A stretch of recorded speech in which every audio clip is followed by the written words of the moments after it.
In this video, we will show you how to assemble the doors for your polytunnel. Here are the parts you'll need.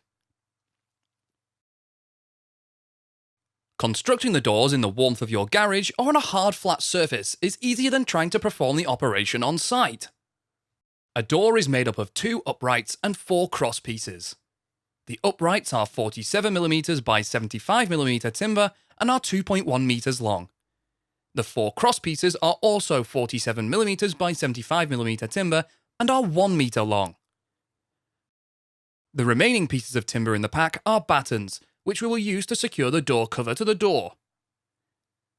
To get started, we will drill 4 pilot holes in each upright with a 4mm timber drill bit. Using a tape measure, mark the position of the holes on the upright with a pencil. Holes are required 4 cm in from each end of the upright and a further 2 holes 50 cm in from each end.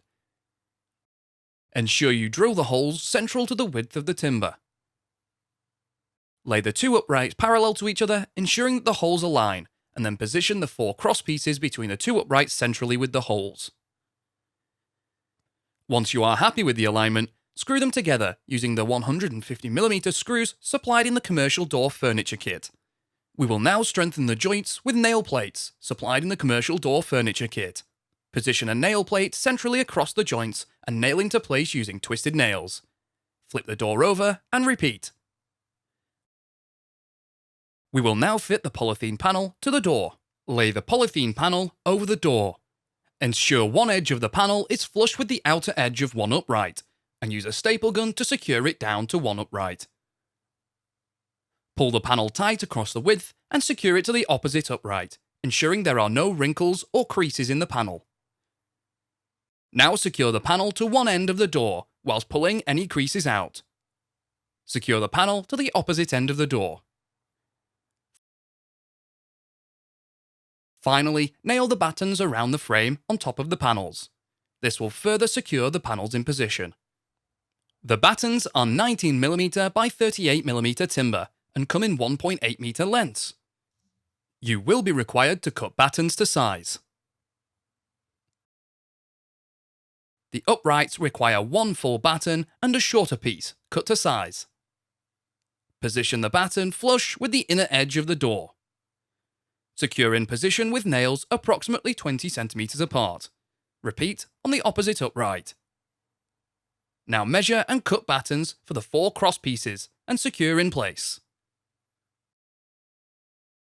Trim the excess polythene off with a sharp knife.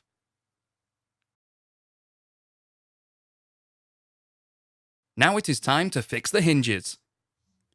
Hinges are fixed to the inner side of the door on the 2 middle cross pieces. You'll be required to screw the triangle-shaped leaf of the hinge to the cross piece, and the rectangular-shaped leaf will be secured to the doorpost later. Position the T-hinge with the chamfered holes facing upwards, with the rectangular leaf pointing downwards. You will note that the nail plate will be visible through the holes of the hinge. You are able to drill through the nail plate with the screws provided. Adjust the position to avoid nail heads. Repeat this process for all additional hinged doors. The remaining screws for the hinge will be required once the commercial door frame has been fitted. You can find more videos to help you build your polytunnel at construct.firsttunnels.co.uk. We also have a construction helpline if you require any further assistance.